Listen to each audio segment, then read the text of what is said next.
एक महिला जो कि एक मल्टीनेशनल कंपनी में काम किया करती है, वह अपने ऑफिस जा रही थी। तभी अचानक से उसकी साड़ी के पल्लू को कोई पकड़ लेता है, जब वह ऑफिस के गेट से लगभग 50 मीटर दूर थी। लेकिन तभी जैसी महिला मुड़कर देखती है तो वह कोई और नहीं, एक 6 साल का मासूम बच्चा था। और जैसी महिला उसकी तरफ देखती है तो वह एकदम से कहने लगता है कि माँ, तुम कहाँ थी? मैंने तुम्हें कितना नहीं ढूंढा और मुझे बहुत जोर से भूख लगी है। अब इस बात को सुनने के बाद महिला एकदम से अचमंजस में खड़ी रह जाती है और उस बच्चे की तरफ अजीब निगाहों से देखती रहती है। लेकिन तभी जिस कंपनी के अंदर उसकी ज्वाइनिंग हुई थी, वहीं का जो गार्ड होता है वह एकदम से आता है और आने के बाद उस बच्चे को धमकाता है और उसकी साड़ी के पल्लू को छुड़वा देता है। कहता है कि मैडम आप चले जाओ, ये लड़का तो ऐसे ही घूमा करता है, इसकी बातों पर गौर मत दो। ऐसा कहकर वह उस महिला को तो आगे जाने के लिए कह देता है और उस लड़के को वहां से भगा देता है। लेकिन उस महिला के दिमाग में बार बार उस बच्चे का वो मासूम चेहरा घूम रहा है, जब उसने कहा था कि मां तुम कहां थी? मैंने तुम्हें कितना ढूंढा है और मुझे भूख भी लगी है। अब इस बात को सोच सोचकर वह काफी ज्यादा हैरान और परेशान होती है। और इसके बाद कुछ ऐसा होता है जिसके बारे में किसी ने कल्पना भी नहीं की होगी। कौन था वह बच्चा और किस वजह से वो ऐसा कह रहा था? पूरी सच्चाई के बारे में जानने के लिए वीडियो को अंत तक जरूर देखें। मध्य प्रदेश के भोपाल के अंदर एक पति पत्नी आकर बसते हैं। पति भी एक कंपनी में काम किया करता है और पत्नी ज्यादातर घर पर ही रहा करती है। और वो लोग अभी अभी यहां पर ट्रांसफर हुए हैं। पति का नाम होता है निखिल और पत्नी का नाम होता है सोनिया। सोनिया और निखिल जो कि पीछे से गांव के रहने वाले हैं, लेकिन चूंकि इन दोनों को बच्चा नहीं हुआ है तो उसके बाद गांव में लोग आपस में बातें बनाने लगते हैं। और इसके बाद ये लोग गांव को काफी दिन पहले छोड़कर आ गए हैं। तो अब जहां पर निखिल काम किया करता, वहीं पर अपने लिए किराए का घर ढूंढा करता और उसी के अंदर दोनों पति पत्नी रहा करते हैं। पति तो कंपनी में फिक्स लगा हुआ है, लेकिन पत्नी जहां पर भी जाया करती वहीं पर अपने लिए नई नौकरी ढूंढा करती है। अब जैसे वो लोग मध्य प्रदेश के भोपाल में आकर शिफ्ट होते हैं तो उसके बाद यहां पर जो पत्नी होती है जिसका नाम सोनिया होता है, वह अपने लिए इधर उधर काम ढूंढती है और ढूंढने से उसे एक कंपनी के अंदर काम भी मिल जाता है। कंपनी काफी ज्यादा बड़ी कंपनी थी और उसके अंदर अच्छी खासी सैलरी पर उसे काम मिलता है, क्योंकि अक्सर जो सोनिया होती है वो घर पर काफी ज्यादा उदास रहा करती और उसके पति ने उससे कहा है कि तुम ऐसा करो, कहीं नौकरी लग जाओ और उसके बाद हम दोनों एक टाइम पर ही आया करेंगे और तुम परेशान नहीं रहोगी, क्योंकि बच्चे नहीं थे ना, इसी बात को लेकर वो काफी ज्यादा परेशान रहती थी। इसके बाद सोनिया उसकी बात मानकर उस कंपनी में इंटरव्यू देने के लिए जाती है और इंटरव्यू लेने के बाद यहां पर जो कंपनी वाले होते हैं वह उसे नौकरी ज्वाइन करने के लिए बोल देते हैं दूसरे दिन से। इसके बाद जो यहां पर सोनिया होती है वह वहां से खुश होकर अपने घर जाती है और घर जाकर अपने पति को बताती है कि मुझे उस कंपनी में काम मिल गया है और कोई भी कैसी भी दिक्कत नहीं है, अब हम दोनों यहीं पर रहकर काम करेंगे। इसी बात को सोचकर पति भी बड़ा ही खुश होता है और धीरे धीरे एक दिन और कंप्लीट हो जाता है। अगले दिन जो सोनिया होती है वो अच्छी तरह से तैयार होती है। तैयार होने के बाद अपना सामान लेती है और सामान लेकर उस कंपनी के लिए निकल जाती है।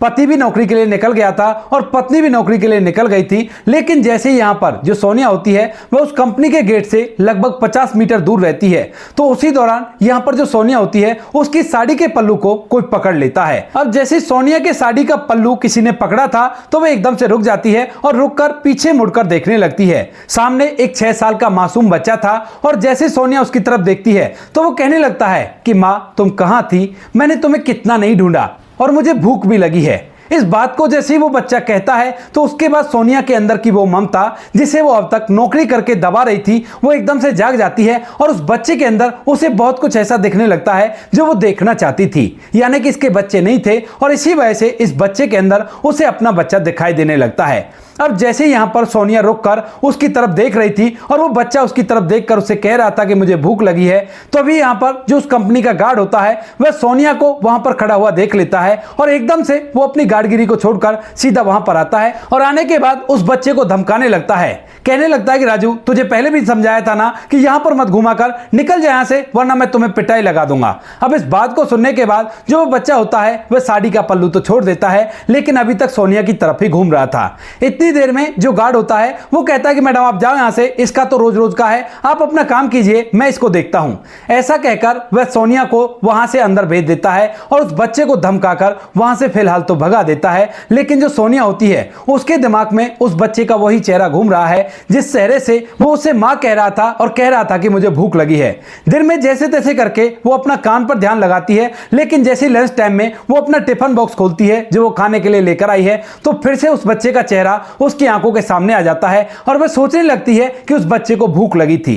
इसी बात को सोचकर वह काफी ज्यादा परेशान रहती है, लेकिन जैसे तैसे करके यह दिन कंप्लीट हो जाता है। उसके बाद यहां पर जो महिला होती है सोनिया, वह सीधे अपने घर जाती है और शाम के समय अब तक उसका पति भी आ गया था और जैसे ही दोनों पति पत्नी रात के समय आराम करते हैं तो उसी दौरान सोनिया अपने पति निखिल को उस बच्चे के बारे में बताती है, क्योंकि सोनिया काफी ज्यादा उदास थी और जब निखिल पूछता है तो वह सारी घटनाक्रम उसे बता देती है कि किस तरह से एक बच्चे ने मुझसे मां कहा था और वह बार बार मेरे दिमाग में घूम रहा है। अब यहां पर निखिल को पता चला था कि गार्ड ने कहा था कि इसका तो रोज रोज का है, तो वो समझाने लगता है, कहता है कि सोनिया ऐसे बच्चे भीख मांगा करते हैं और इनका एक पूरा ग्रोह हुआ करता है। इस तरह के बच्चों से तुम्हें ज्यादा लगाव नहीं होना चाहिए और कोई बात नहीं, अब चुपचाप सो जाओ।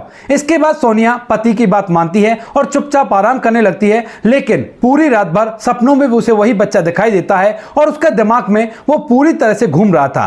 धीरे धीरे सोनिया सोचने लगती है कि ये तो बहुत ज्यादा ही हो गया है, कोई बात नहीं, इसको बुला देती हूं। लेकिन जैसे 2 से 3 दिन बीतते हैं तो 2-3 दिन बाद तक भी वो लड़का बार बार उसे याद आ रहा है और उस बच्चे का वो मासूम चेहरा याद आ रहा है। अब जैसे 30वें दिन शाम के समय उसकी कंपनी की छुट्टी होती है तो उसके बाद उससे नहीं रहा जाता और वह सीधा उस गार्ड के पास पहुंच जाती है जिसने उस दिन उस बच्चे को धमकाकर वहां से भगाया था। जैसे वो गार्ड की तरफ जाती है तो गार्ड एकदम से खड़ा होता है, कहता है कि हाँ मैम साहब बताइए क्या काम है। तो यहां पर जो सोनिया होती है वो कहती है कि भैया ज्यादा कोई काम नहीं है, मैं दरअसल उस बच्चे के बारे में पूछ रही थी, क्या वो बच्चा इस तरह से भीख मांगा करता है रोज के रोज, क्योंकि मेरा पति कह रहा था इस तरह के बच्चों के ग्रोह हुआ करते हैं, क्या ऐसे ही ग्रोह से वो भीख मांगा करता है। लेकिन तभी जो गार्ड होता है वो मुस्कुराने लगता है और कहता है कि नहीं मैडम ऐसा नहीं है, वो तो बेचारा किस्मत का मारा है और इसी वजह से मजबूरन उसे भीख मांगनी पड़ती है, क्योंकि उसके पिता शराब पिया करते हैं और उसके लिए खाने पीने के लिए बिल्कुल भी नहीं लाया करते हैं और ना ही उसकी देखभाल किया करते हैं। अब यह बात सुनकर यहां पर जो सोनिया होती है वो थोड़ी देर तक सोच विचार करती है और कहने लगती है कि भैया आप इतने विश्वास के साथ ये बात कैसे कह सकते हो। तो यहां पर जो गार्ड होता है वो मुस्कुराते हुए कहता है कि मैडम जो उसकी मां थी जिसका नाम राजू होता है वह इसी कंपनी में काम किया करती थी और यहां पर जो उसका पति होता है यानी कि जो इस बच्चे का पिता है वह कभी कभी यहां पर भी आ जाया करता था शराब पीकर और उस महिला को बहुत ज्यादा परेशान किया करता था। मैं उस महिला पर बहुत ज्यादा तरस खाया करता था और उसे कुछ आर्थिक मदद भी दे दिया करता था। तो उसी दौरान मुझे इन सभी के बारे में पता था, क्योंकि जो इस बच्चे का पिता है वह तो पहले से ही शराब पिया करता था और अपनी पत्नी पर हाथ उठाया करता था। यहां पर जो पत्नी होती है उसकी तबीयत खराब हो जाती है, लेकिन जो पैसे वो मजदूरी करके कमाया करती है उन पैसों को पति ले जाया करता और इसी तरह से धीरे धीरे करके उसकी ऐसी हालत हो जाती है कि वह कुछ ज्यादा ही बीमार हो जाती है और जब वह डॉक्टर साहब को दिखाती है तो डॉक्टर साहब कहते हैं कि अब कुछ नहीं हो सकता, अब तो काफी ज्यादा देर हो गई है। उसके बाद यहां पर जो उस बच्चे की मां होती है वह तो इस दुनिया को छोड़ के चली जाती है, लेकिन जो बच्चा होता है जिसका नाम राजू होता है वह अपने पिता के पास रह गया था और पिता एक नंबर का शराबी है। वो बिल्कुल भी शराब पीने के बाद अपने बच्चे पर ध्यान नहीं दिया करता। वह मजदूरी किया करता है, लेकिन इतनी ही मजदूरी किया करता है जिन पैसों से उसे शराब मिल जाए और शराब पीकर नशे में धुत रहा करता है और बेटे को इधर उधर ऐसे ही घूमने के लिए छोड़ देता है। हालांकि इसकी उम्र हो गई है पढ़ने लिखने लायक और मैंने उसके पिता से कहा भी था एक बार कि तुम अपने बच्चे को पढ़ाओ लिखाओ, इस तरह से इसकी जिंदगी बर्बाद मत करो, लेकिन वो उल्टा लड़ाई करने के लिए आता है और बहुत ही ज्यादा बुरे बुरे वर्ड मुझसे कहने लगा है। इसी वजह से इस बच्चे को हमने इसके हाथ पर छोड़ दिया है। तरस तो बहुत आता है, लेकिन करे भी तो क्या करे।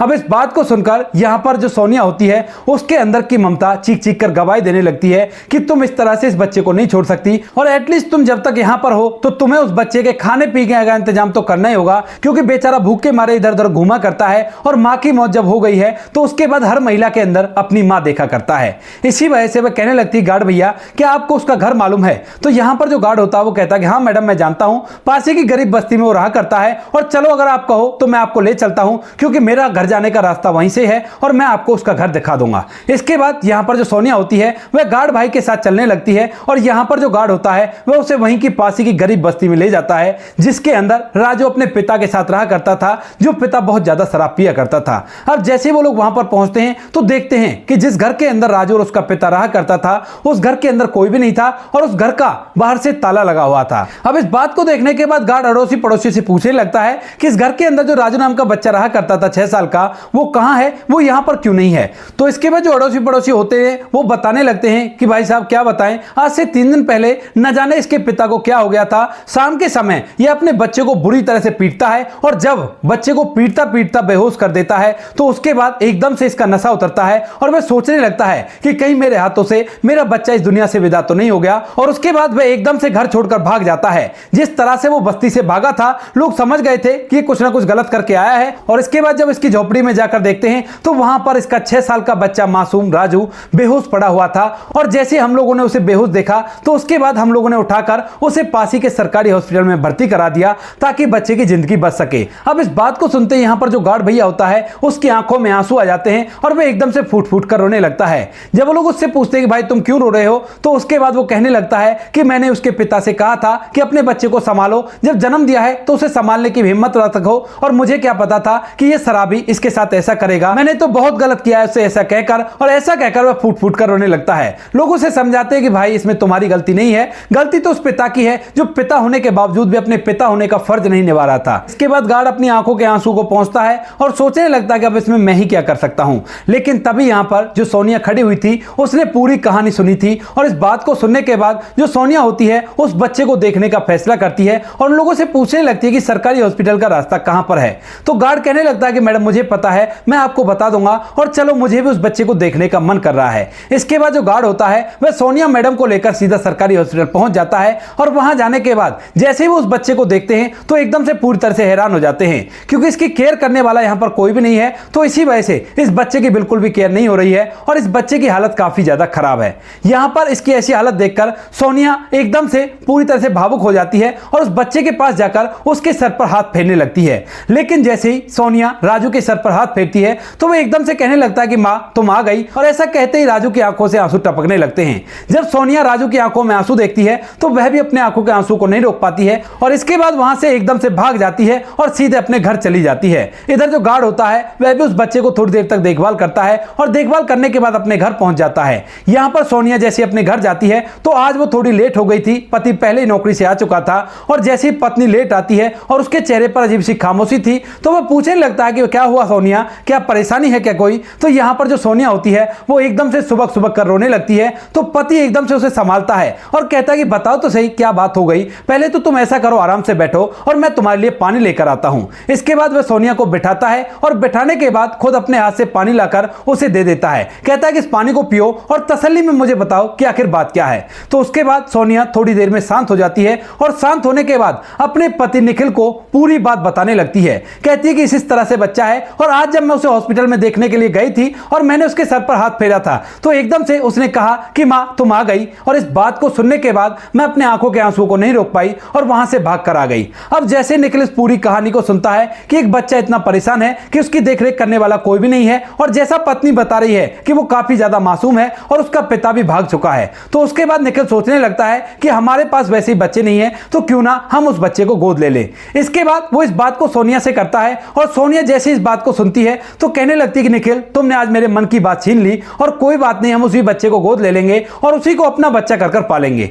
इस बात को सुनने के बाद सोनिया भी तैयार हो जाती है और निखिल भी तैयार हो जाता है। दोनों के दोनों वहां से पहले तो हॉस्पिटल जाते हैं और हॉस्पिटल जाने के बाद उस बच्चे को वहां से निकालकर एक प्राइवेट हॉस्पिटल में कराते हैं। अच्छी तरह से उसका इलाज करवाते हैं और इलाज के दौरान सोनिया सुबह शाम उस बच्चे के पास आया करती और उसका सर अपनी गोद में रखकर उसे सुलाया करती, कहा करती कि बेटा तू मेरा ही बेटा है और मैं तेरी मां हूं। धीरे धीरे जब उस बच्चे को वो माता पिता अच्छे लगने लगते हैं तो उसके बाद सोनिया और निखिल यहाँ के बस्ती वालों से पूछते हैं कि क्या अगर आप लोगों को कोई परेशानी ना हो तो इस बच्चे को हम गोद ले सकते हैं। तो उन लोगों को इस बात से कोई भी आपत्ति नहीं होती है क्योंकि वैसे भी इनका पिता वापस लौटने वाला नहीं है और अगर वो लौट भी जाएगा तो इस बच्चे की जिंदगी को बर्बादी करेगा, जबकि ये लोग काफी ज्यादा पढ़े लिखे दिखाई दे रहे हैं। तो वो कहने लगते हैं कि हमें इस बात से कोई भी आपत्ति नहीं है। तो यहाँ पर जो निखिल होता है वह सीधा पुलिस के पास जाता है और पुलिस को ये सारी घटना बताकर और बस्ती वालों से बातचीत कराकर इस बच्चे को गोद लेने का प्रोसीजर आगे बढ़ाने लगता है। पुलिस को भी इस बात से कोई आपत्ति नहीं होती क्योंकि निखिल और सोनिया दोनों इस लायक हैं कि वह बच्चे को पाल सकते हैं और वो इस बात का पूरी कागजी कार्रवाई करके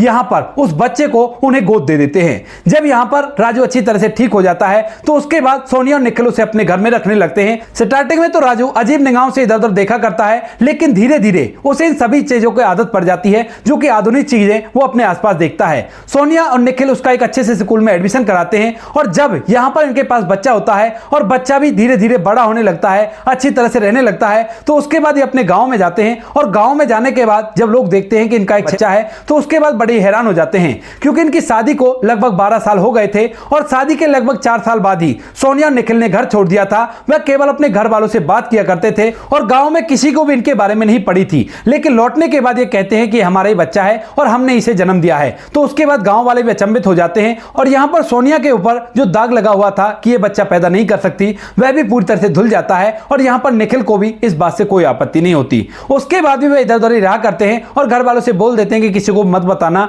कि ये बच्चा हमने गोद लिया है। तो दोस्तों ये थी आज की कहानी। आपको जैसी भी लगी हो कमेंट सेक्शन में बता देना। वीडियो अगर अच्छी लगे तो वीडियो को लाइक और चैनल को सब्सक्राइब जरूर करें ताकि हमें थोड़ा सा हौसला मिल सके आप लोगों के लिए ऐसे अच्छे वीडियो बनाने के लिए। इन कहानियों को सुनाने का उद्देश्य किसी को परेशान करना बिल्कुल भी नहीं है। ये कहानी आपको इसलिए सुनाई जाती है ताकि आप लोग इन कहानियों में से कुछ ना कुछ सीख सको और अपने जीवन में उस चीज को अप्लाई कर सको। मिलते हैं किसी नेक्स्ट वीडियो नए टॉपिक के साथ। तब तक के लिए जय हिंद, जय भारत, जय हिंदुस्तान।